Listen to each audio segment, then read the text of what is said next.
Now, Russia's air force has stepped up its efforts against Islamic State's main source of income, namely the terrorist oil empire.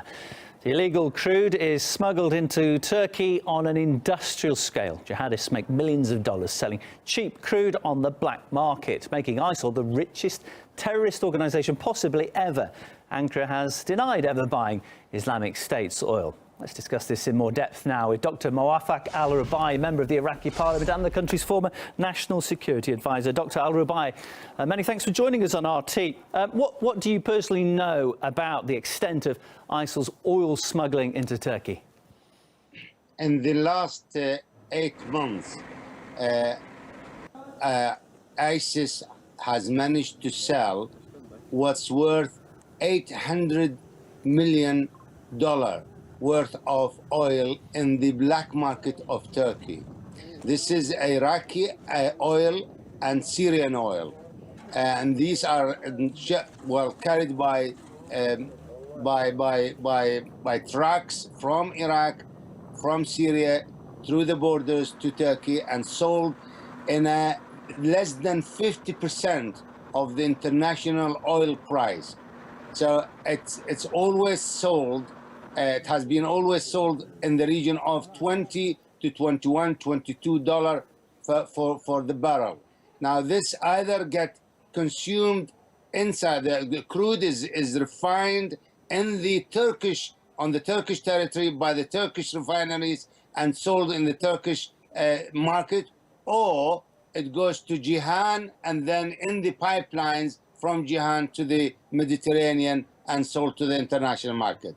So the ISIS has made a lot of money. This is like oxygen, you know. Once you cut the oxygen, then the ISIS will suffocate.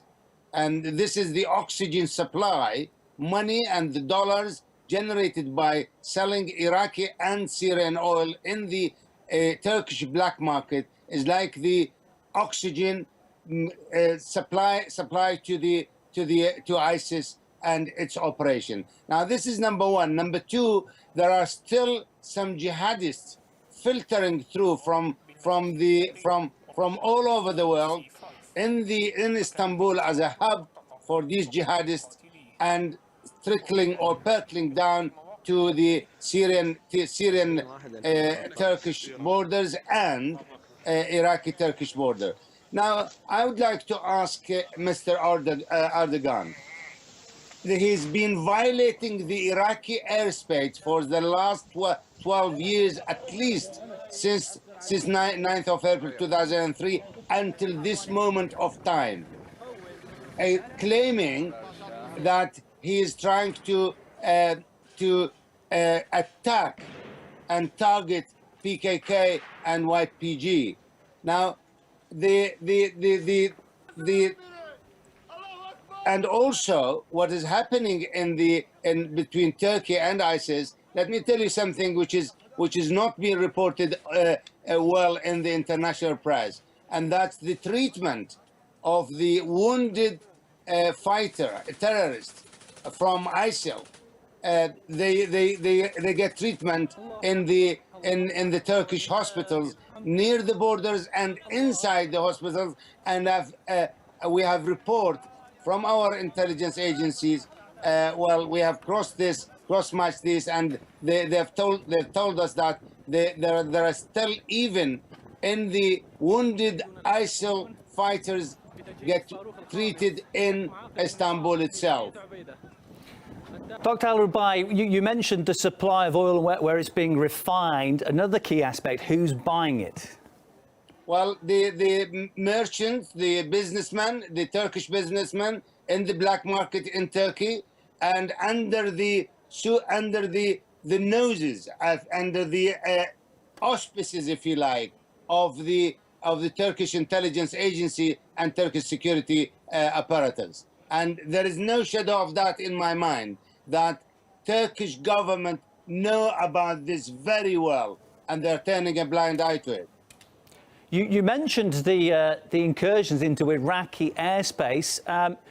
Do you think that Erdogan is being hypocritical then with Turkey shooting down of that Russian bomber?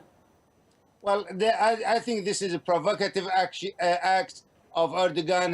He wanted to boost his the morale of his people and his popularity, and this is for domestic consumption. I don't think this is going to make any difference in the fight against ISIL. And I can tell you one thing. This is from my previous life experience. If Erdogan and his government does not come clean and fight ISIL themselves, they will get this fire will get to Istanbul, and in no time we will see VBID car bombs and suicide bombers and all sorts of terrorist acts in the street of Istanbul and Ankara. And another controversial element of the Turkish relationship to Syria is the border, the lack of border control. Many people asking, why is the flow of incoming want-to-be ISIL members not cut off? Why is that border not being closed between Turkey and Syria?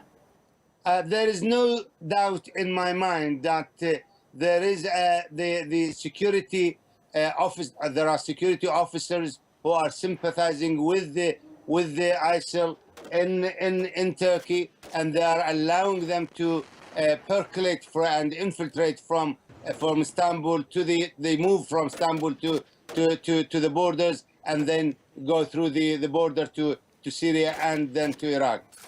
And this cannot happen. And I'll tell you one thing, this is from my previous life. There is no terrorist organization which can stand alone without a neighboring country helping it.